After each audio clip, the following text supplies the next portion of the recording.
Good afternoon, entrepreneurs, one and all. I've got 14 and a half minutes to talk a little bit about handling adversity and opportunity. My journey began about 2 years after I'd career swapped from corporate sales into life as a freelance photographer. And it started with a phone call. It was short, a little bit cryptic. And it was only when I put the phone down I realized I'd just been diagnosed with throat cancer. I will never forget that moment. I stood there and froze. I was absolutely terrified. Now, everything happens quite quickly once you've done that. And I'm in hospital, have an operation, and the numerous days attached to a chemotherapy machine. Week after week after week of daily radiotherapy, which looks, or should look, whoops, like that. It's a bit like a computer game, except I'm the target.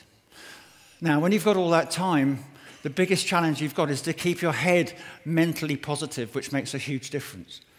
Now, to me, I'm going to disappear off and do what I'm passionate about, which is traveling and travel photography. What about a little adventure trip to Laos? Or maybe just a breezy beach in Kenya? It doesn't matter where it is. The point is the mental mindset that goes with it. Now, the treatment finished, for me, the same way as it started, with another operation. And I remember the surgeon coming in the following day and going, "Keith, it's 100% successful, you're cancer-free." How good do you think that felt to hear that? I hadn't been able to work for 6 months. I kept myself busy by photographing and writing about my treatment and all the experiences I'd been through. I'm going to write a book. I'd also seen a little ad saying fundraise for the Royal Marsden, go trekking. I'm so doing that. Another target, the other side of all the treatment.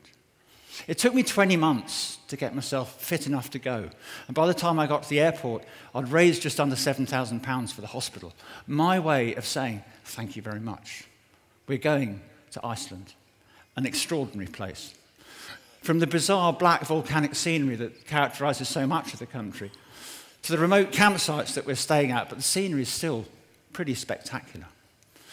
To places where life manages to survive against all odds. To the occasional little challenge that we met. To camping up high, not far from a glacier, which is not a particularly long walk from a stunning canyon. And now we head off back towards the end of the trek, past this. That is the biggest piece of wood I saw in the whole country. And then something like that, which is just, to me, that's just wow. The trek finished underneath another glacier, and the collective sense of achievement was enormous. Now, I was home the next day, and the trek was going to be the last chapter in the book, so I needed to find a publisher. Now, all my inquiries to the publishing world had been met with a unanimous response. Not another book about cancer. You're not famous. You've never written anything. It won't work. Shh, don't. I'll do it myself.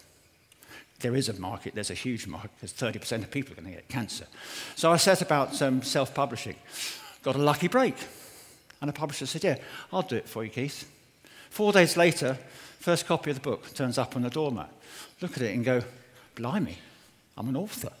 How neat.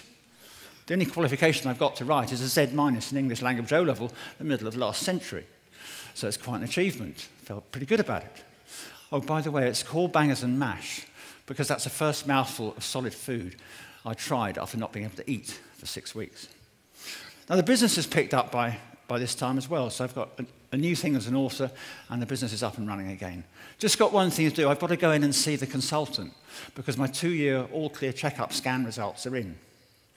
You know when you walk into a meeting and the atmosphere's not quite right? It's one of them. He goes, Keith, bad news, I'm afraid.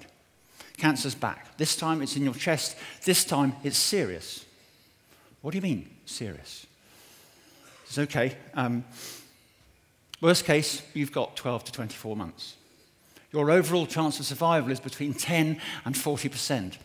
Okay, that's kind of serious. Now, I just sat there. I was really controlled. I don't know how or why, but I was.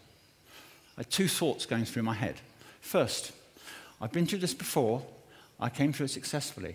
I can, and I will do it again. 2, I don't do those odds. I need to go and put my own survival strategy together outside of hospital.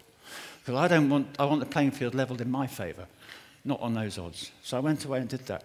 You'll know from all this stuff that timing and measurement. Well, I had 3.5 weeks from day one before the treatment started. I needed to do the research, make my decisions, put the strategy in place, and implement quickly. It would have to run for the course of the treatment, which was likely to be 5 or 6 months. And the only outcome I was vaguely interested in was, at the end of this, I don't want to be in hospital, and I want to be all clear. Simple. Now, a friend of mine volunteered, said, I'll do the photography for you this time, Keith. So I got my own Abbey Road shot. That's a chemotherapy machine, by the way, and that's my daughter. He took a load of other photos as well, but this is the one that struck most of a chord. This hospital is full of tens of millions of pounds worth of the most sophisticated leading-edge equipment anywhere. And it just appealed to my sense of humour that when they're marking me up for radiotherapy, it's a felt-tip pen.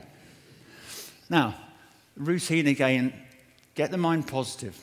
So I'm off again. Where am I going to go next? Where should I go and do some photography? Maybe it's the wildlife in Central America. Or perhaps what is absolutely astonishing to watch is the traffic mayhem in Hanoi, North Vietnam. How they don't kill each other all day, every day, I don't know. Anyway, I was all clear fairly soon after this, and now I had to go and pick the business up again. And lost my track for a minute. And then what happened was sometimes you get wind of an opportunity. It's never quite crystal clear. Mine appeared in the form of the news that Michael Douglas had been diagnosed. Now, not that I would wish this on anybody, but he had throat cancer. I've written a book about it. There's got to be an opportunity to promote it. What do I know about promoting a book? Nothing. Find somebody who does. So I did. And in no time, I was being interviewed. It's BBC Radio, Talk Radio Europe, and then a full page in the Daily Mail, which looked like this. And then I got asked, would I go on to ITV's This Morning? I said, yeah, okay. It's only when I was about to go on to the actual show that I suddenly thought, blimey, this is about 1 million people watching. I'm trying to think, what does that look like? Never managed it. I didn't have a photographer with me either. It's a shame, because I would have got a photograph of me getting a kiss off Holly Willoughby. It was about there. But that wasn't important. The really important thing happened next. One of the viewers got in touch with me through Facebook. Young lady, about 34, been diagnosed herself, was in the same mental hole that I was in at the beginning. So I sent her a copy of the book, kept in touch, and when she was all clear, I said, what did you think of the book? How much use was it to you when you were going through it? I was blown away by the testimonial that came back. Now, that was the time I decided, right, change the book and convert it into an inspirational presentation and see what you can do with that, because you have a message here. If you can inspire other people to help themselves, how big's that? Anyway, so I'm roll forward again to the end of last year. End of last year. I had another one of these big scans. This time, the results are fantastic. As good as they could possibly be. Right, let's get moving. We need to kickstart the business. We need to kickstart the business. So I joined Entrepreneurs Circle. A lot of implementing to do. Still have a lot of implementing to do. But it's coming. I also wanted to get the second book underway and go and do another trek. Could I beat 7,000 I'd raised in Iceland? By the end of July, I had one of my best spells for commissioned photography. Half of the new book was written. I'd raised 5,000 against a target of 3 to go to Nepal. I'm going to do the Annapurna trek, which should be brilliant, because that would be my 70th different country I'd visited. So the 100 aim is alive and well. And I got my first paid speaking gigs with Inspired Life. Now, a lot has changed since then. Not least at the beginning of August, after going through a number of tests, they finally diagnosed why I was getting short of breath. They said, you've got a new tumour in your right lung. I had a sense of humour failure, I think it's fair to say. And the prognosis didn't help, and they said, we're not going to recommend chemo. You can't have radiotherapy because it's too close to where you were radiated before. So your options are, you could have surgery, which we don't know whether or not it's possible, or you're on your own. Okay. I need, as a big survival strategy quickly, I also probably need a chat with the surgeon. So head off to see him, and there's lots of other tests involved first. And he goes, the test results are good, Keith. I can operate. I'll take out the tumour, which will involve removing most or all of your right lung. Hang on, I'm quite attached to that. Anyway, I feel here is really pretty stable. Why can't we monitor it for a while? Because I'm doing loads of stuff outside a hospital and just see what happens. He's not happy, but he says, all right, you've got it. So I had 2 months, that's now up. The new scan shows that the tumour's increased by a fractional amount. This time tomorrow, I will be in hospital having lung tests before having a chat with the surgeon. I'm going to be pushing for another 2 months. It's funny what happens, though, in terms of opportunity. I'm also delivering 5 framed images because I found out they've got a photo exhibition in the hospital, and they may select future art suppliers. So I'm doing that. Speaking. Inspired Life is moving up a tier next year. There's going to be lots of opportunities. Wednesday, I'm talking at the House of Commons. I'm the patient speaker at the launch of the Mouse Cancer Action Month. And then I've been doing some freelance work for AXA PPP Healthcare, which reminds me. A friend of mine rang up the other day and she said, what are you doing for AXA? And I said, I do freelance, I do blogs for them, I run online phone-ins for them, I contribute on the website, they film me to, kind of a patient expert. She burst into hysterics and said, what? A patient escort? You're giving an escort, Keith? I said, no, an expert, but maybe I should have chosen the other route, you never know. And the other thing that happened was I met up with a lady I was helping about 2.5 years ago. We had a horrible time with her cancer. And she met up, caught up, she was doing really well. It was her comment at the end that really, really struck home. I don't think I will ever get a testimonial stronger than this, regardless of what I do. To me, it answered the question, can I make a difference? See what you think, because this is what she said. Well, I just read that and went, when she said it, I was, wow. Okay, my journey is still underway. If any of this has touched a chord with any of you, come over and have a chat with me afterwards. I've got supplies of the books, I've got details of the speaking, even got some stuff on the photography.